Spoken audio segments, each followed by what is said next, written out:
So yeah, hello everyone and welcome to today's vlog. I just wanted to do a little bit of an update because I have not been uploading a video actually in almost a week, so I hope you have not been worried or anything. Everything is okay. If I'm going to be honest, I have just been relaxing, taking it easy. I have not done anything, and I am kind of like running out of content to make, and that is a bad thing because I mean, like, it's not like I have been doing YouTube for very long right now. I have only been doing YouTube for around almost a month, I think.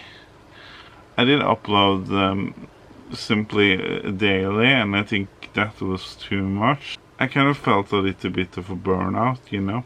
Like, the thing is that I do really enjoy making the videos. They're really fun to make, and I always try to like find some new scenes that I can film and stuff, but I don't know what to film, you know. So I have not been studying any Japanese the past days because I just haven't felt like it.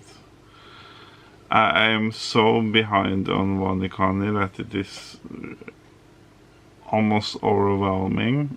I have now over 1,000 reviews to do, and I tried yesterday to do around 20 reviews, but what happened was that I actually had forgotten some of them already, and I don't like that part. And that kind of worries me because if I take a long break from Japanese, I will forget a lot of it very fast. So I will not recommend taking a long break because you will eventually forget it, even though you don't want to, you know. I also get a little bit sad because when I try to listen to Japanese on the television, or try to watch it through entertainment, I do not understand any of the things they say. I only understand around maybe 2% or something. They're just like some words that I can understand, and that is just basic words. I have been putting all my cards into the bucket called kanji, so I don't know too many words, I guess. I know some of them, but because you do learn some verbs in Wanikani, and that has kind of helped me. Because what they do is that they use Google Translate, and I know that everyone is saying don't use Google Translate because Google Translate is not trustworthy. But I use it anyway because I use it as a way to kind of like a little bit understand what is going on. And I think I have a little bit of understanding. I guess the best way to kind of like understand the words are if the media is already translated into English, because then you can use Japanese and you can also use the English translation as a context, so you will like at least get an understanding of what is written, and obviously that should be better than Google. So that is a good way to kind of like learn how to read, or at least how to remember what the kind of words and what the kind of grammar are for the words. I did do that for a time. I think Anki is amazing that way. Anki is such a good program when it comes to learning stuff. You can basically learn anything, and you can learn it good, very good. So I think that, I don't know if a lot of people know about it, but I know that most people that study Japanese know also about Anki. and that is because the word Anki means memorization in Japanese.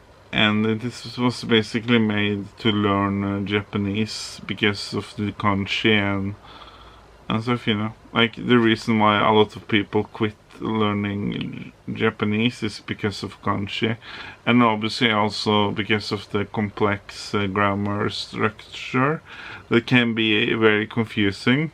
So that is something I need to learn also. I have been I have played some games.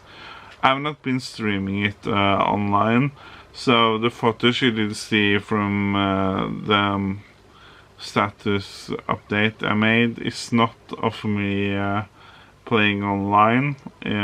It's just for me personally playing it offline, just to kind of like learn the game, and maybe I will try to stream it when I feel comfortable for it.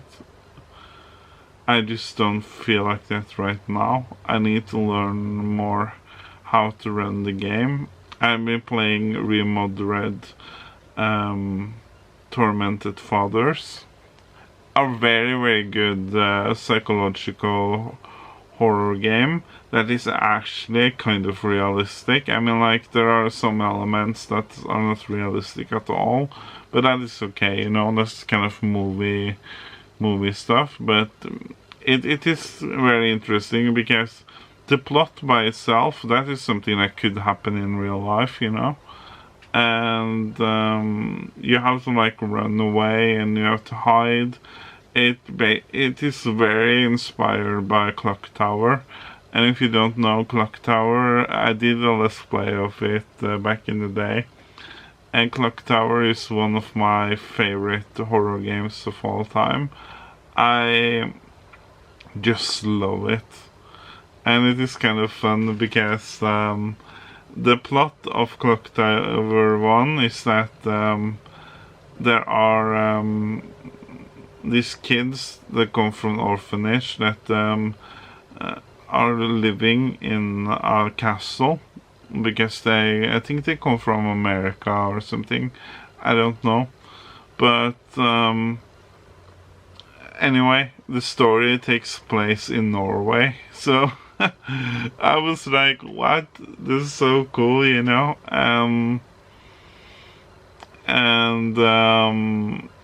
Yeah, it's just a very interesting game, and I am very surprised that that game was allowed to get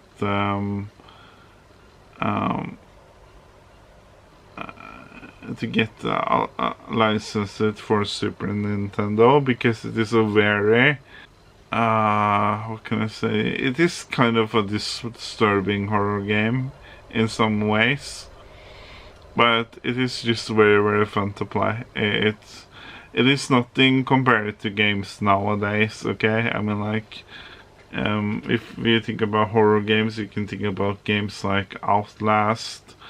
Very wow, that is just like over the top, you know. But there is a lot of different kind of games. I also have been playing a game called I have also been playing a horror game called The Song of Horrors, and that is also a game I really want to try to speedrun. It is a game that is very well done. I think there is obviously things I don't like about the game, but it's not much. It's just some stuff.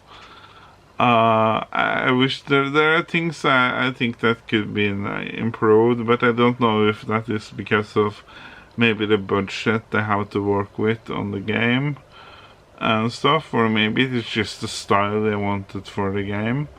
But other than that, it's just a very good game. So if you have not played a Song of Horrors, or Song of Horror, I think it's called Song of Horror, I really recommend getting it.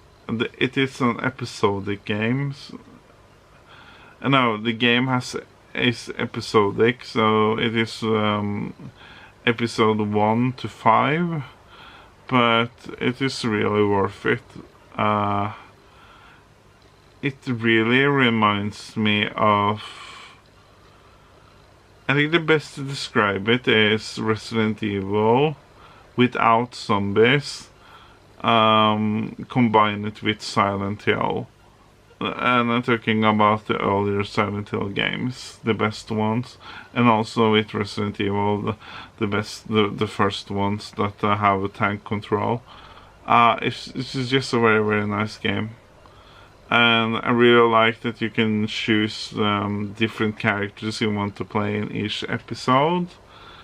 All of them are connected to the story, obviously, so they just have different backgrounds and they have different skill sets. It's just a unique game, you know. So I hope they will make another sequel one day. I really hope so, because I like that game. I don't think sadly, I don't think there's a lot of people knowing about it. And I don't think I'm going to speedrun this game, but I also been playing a game called Scrutinized. It is a horror game also. It is from the same developer, I think, that made Welcome to the Game 1 and 2. But if it is not, I think at least the games are very, very similar to each other. Actually, a very, very scary horror game.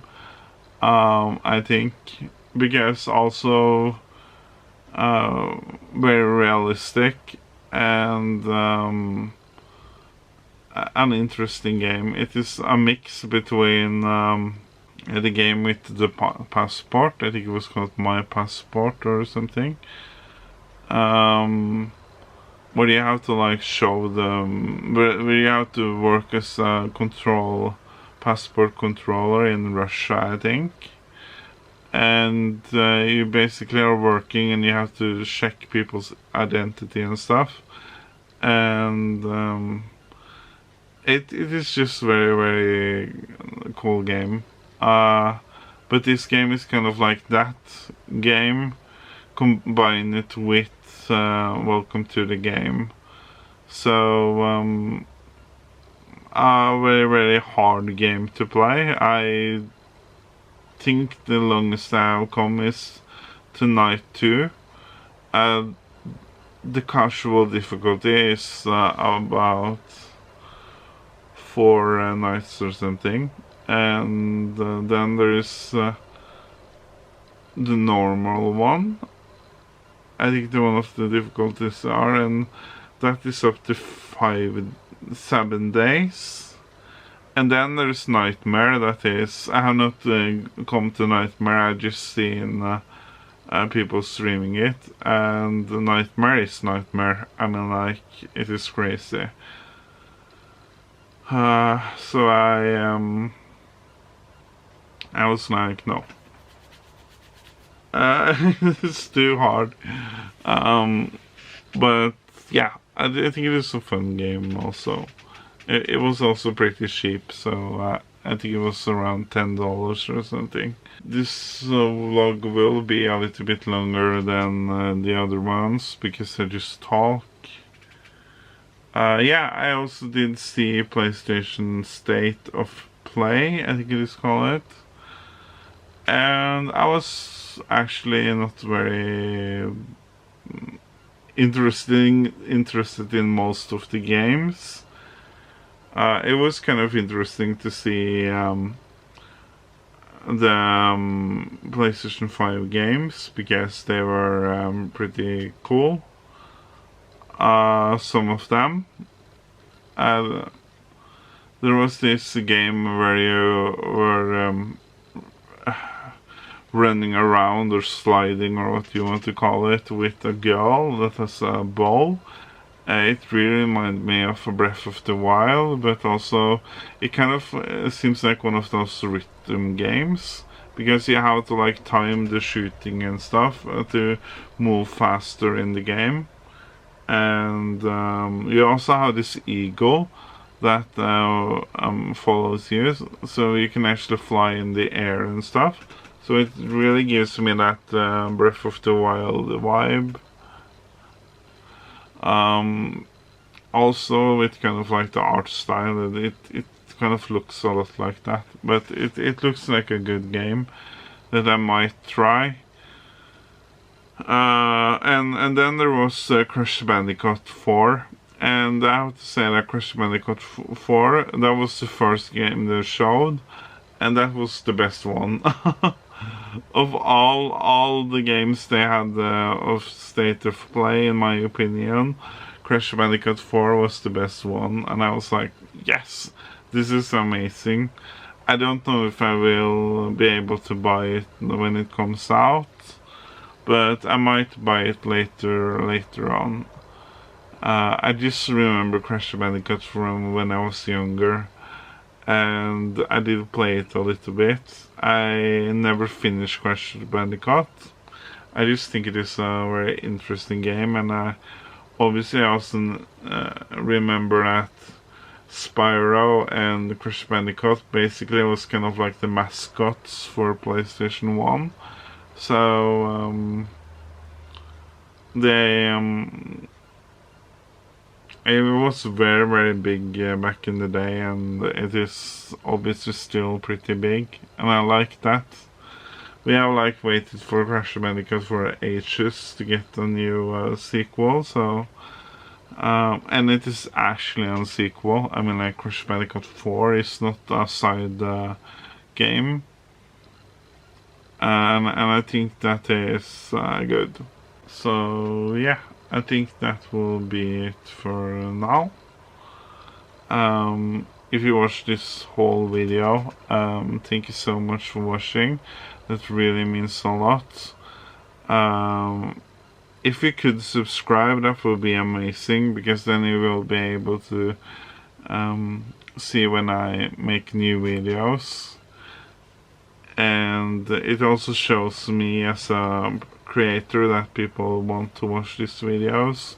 And if you really like the video, it will also mean a lot if you click the like button, because that also is obviously a way for me to know if you like it or not. So yeah, thank you for watching, and I hope you have a nice day.